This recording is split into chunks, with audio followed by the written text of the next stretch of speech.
What's going on, guys? It's Greg here, aka NYPrepper. It is Monday, August 14th, 2023, and I have some breaking news to share with you guys. So, earlier this morning or late last night, two Russian nuclear bombers flew towards Scotland and had to be intercepted by British Typhoon fighter jets. And what you're looking at here is an actual picture of one of those Russian nuclear bombers. And here we have a British Typhoon fighter jet on the lower left portion of the picture. And so this is very serious, guys. I can't remember the last time that Russia flew nuclear bombers to Scotland. And apparently, this was the northern part of Scotland that these two bombers flew towards. And in addition to this, we currently have a lot of doomsday plane activity over the United States. So, right now, we have a presidential doomsday plane, an E-4B Night Watch, in the air, and it took off about 2 hours ago. We also have a nuclear war command and control plane in the air over Tennessee that just got aerially refueled over eastern Tennessee, which is very, very rare and very weird to have an aerial refueling over the United States. This thing was flying over the United States. Why would it get aerially refueled? Very strange. But what's interesting is that this presidential doomsday plane, it has the call sign Bake 23. It took off at the same time as the nuclear war command and control plane, and also at the same time as a sub hunter plane. And the sub hunter plane was flying right behind it. And then at some point, the presidential doomsday plane changed course. They were both flying in unison towards the Gulf of Mexico, and the presidential doomsday plane took off to the northwest while the sub hunter continued towards the Gulf of Mexico. And right now, it's doing loops outside of Houston in the Texas Gulf Coast. Okay, so this is very, very weird, and for both of them to take off at the same time and fly in unison is very strange. And then suddenly the presidential doomsday plane changes course right here near the Georgia Alabama border. And now it's over Iowa. Okay. It flew across Arkansas and Oklahoma, Kansas. And then here we have the nuclear war command and control plane that's flying over Tennessee. And it just got aerially refueled right here, okay, near, looks like Oak Ridge area, Knoxville. So very, very strange situation. We also have emergency action messages off the hook. We had several very long emergency action messages broadcasted today. So far, like 142 character messages, several of them broadcasted today. So something is going on. I don't know if it's related to that interception of the nuclear bombers over northern Scotland, or if it's something else. Now, Russia is saying that they had to dispatch MiG-29 fighter jets to prevent a violation of their airspace by a Norwegian military patrol aircraft over the Barents Sea. So something is going on here, guys. You don't send out a presidential doomsday plane and a nuclear war command and control plane and a sub hunter plane all at once at the same time for no reason, and then aerially refuel the nuclear war command and control plane over the United States. It's really, really strange.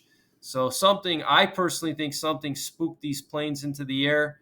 And this is when all these planes took off at the same time. So you can see the nuclear war command and control plane, the Boeing E-6 Mercury, took off from Tinker Air Base at the same time as the E-4B Night Watch took off from the DC area. They all took off at the same time. The P-8 Poseidon right behind the E-4B. Very strange. And then here we have some Typhoon fighter jets that are patrolling northern Scotland now. Even though they already intercepted these bombers, these Typhoons are still in the air and they're patrolling northern Scotland. Okay, so this is very serious, guys. Very, very serious. Okay, let me read to you some more details about these Russian bombers. Okay, so this is coming from RTE News. So they're saying Britain has said that its Typhoon fighter jets intercepted 2 Russian bomber aircraft in international airspace north of Scotland within NATO's northern air policing area. Pilots launched in their Typhoon jets to intercept 2 Russian long-range bombers this morning, monitoring them as they passed north of the Shetland Islands, Shetland, Shetland Islands, ready to counter any potential threat to UK territory, British Armed Forces Minister James Heappey said. Britain said its Typhoon jets are routinely scrambled during such incidents to secure and safeguard its skies. British pilots also recently led NATO's air policing mission in Estonia, where more than 50 similar air intercepts were carried out. The Typhoons have since returned to their base, according to Britain's defense ministry, which is definitely not true because they're still over northern Scotland. So they're definitely trying to quell the panic. And this is the first time I've personally heard of Russian bombers going to the UK. They go to Alaska, they go to various areas. Usually they go to like the west coast of the US, but to the UK, that's a pretty significant move. And so these are nuclear bombers, guys. These planes can carry nuclear weapons, all right? Either gravity bombs, gravity nuclear bombs, or air-launched cruise missiles that they can launch from the bomber itself, and those can travel like 2,000 miles. It comes after the Danish Air Force intercepted 2 Russian bombers that were identified over Denmark and flying towards the area that the Netherlands monitors for the NATO military alliance, the Dutch Royal Air Force said. It added that Dutch F-16s were called into action this morning, but the Russian bombers were intercepted before they could enter Dutch NATO airspace and have now turned back. Okay, so it looks like it wasn't just the UK, but it was also Denmark as well, that the Russian bombers flew towards Denmark. This is crazy, guys. A spokesperson for the Dutch Royal Air Force said the planes are intercepted if they do not have a unique identifying code. So this is very, very interesting. Very, very serious situation. We also have the Russian ruble continuing to crash, and the Russian central bank is going to have an emergency meeting tomorrow to discuss their interest rate, and it's dropped to the lowest level in over 16 months. The ruble, the Russian currency, it's dropped to the lowest level in over 16 months. So all you trolls out there that are saying, oh, it's Google, how can you believe Google? Well, the Russian central bank is having an emergency meeting tomorrow. So they wouldn't have an emergency meeting tomorrow if their currency wasn't crashing. So it's not just Google, okay? It's multiple sources. I'm sorry that, you have a hard time fathoming that Russia, big bad Russia, could actually have an economic collapse. But I hate to break it to you, Russia does not have a strong economy. Their economy is very weak compared to how big they are territorially. Okay, they're nowhere near as much of an economic powerhouse as they were during the USSR.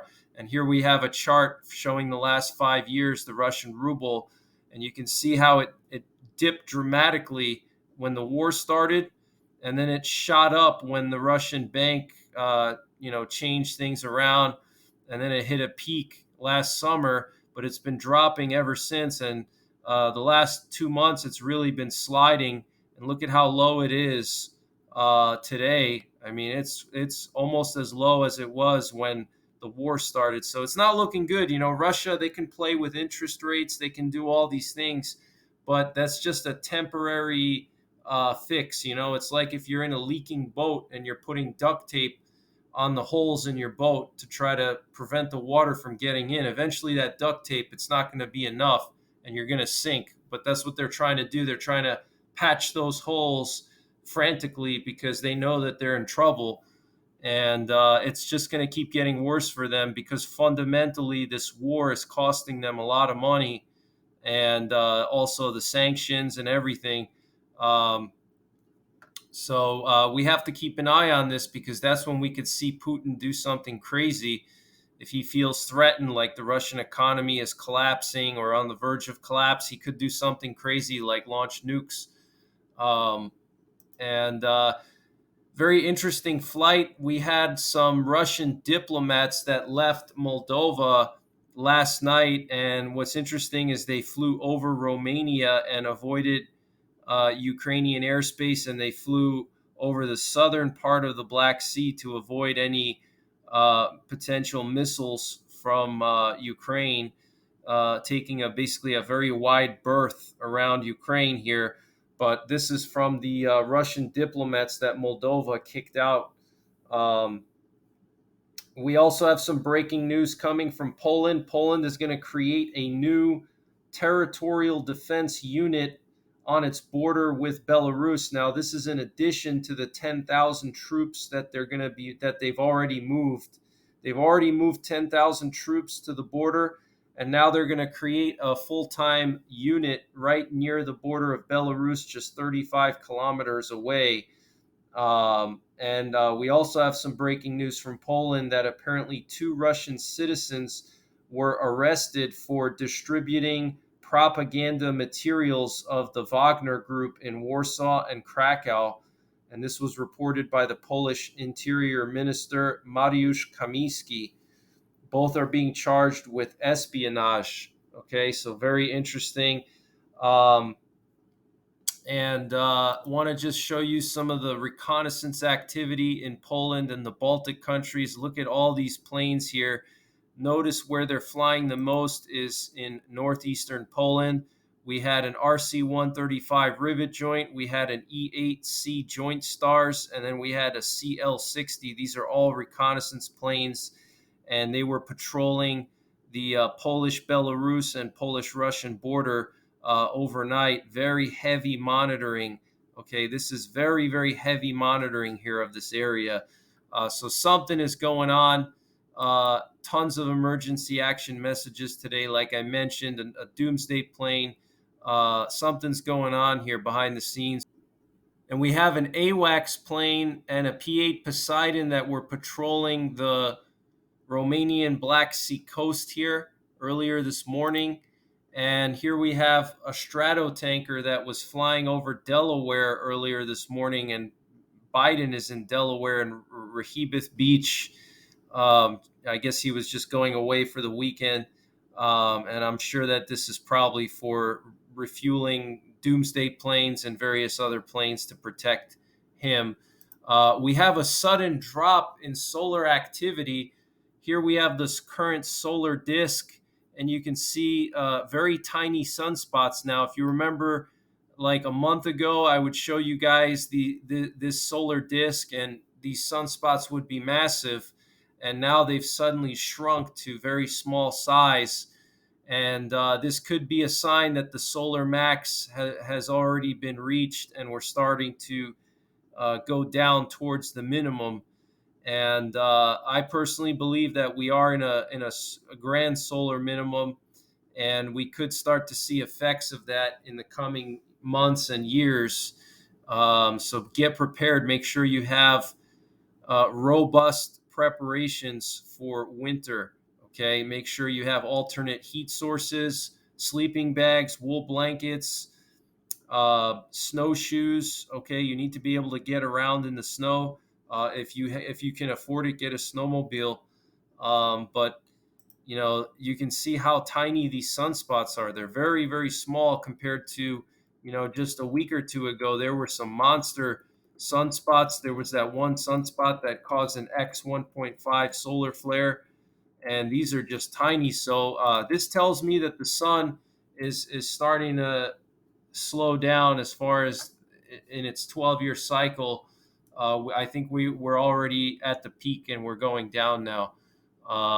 So very interesting there, and we have a lot of excessive heat warnings still in place across the Gulf Coast.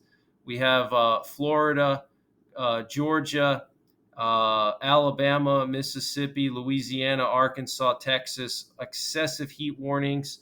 I've been talking to some of my subscribers in this area, and they're telling me that it's 100 degrees in the shade with like 80% humidity, and at night doesn't even go below 80 degrees. We also have excessive heat warnings in the Pacific Northwest, which is very weird. Temperatures in the mid to upper 90s there. And finally, I just want to give a shout out to a friend of mine, NYPrepper. His channel's really grown a lot. He's a great guy. He's a supporter of my channel. He's a outdoorsman, a hunter, a woodsman, and he's also big on martial arts and self-defense. He's originally from New York City. Now he lives in upstate New York. But if you're interested in hunting, self-defense, outdoors, prepping, obviously, check him out.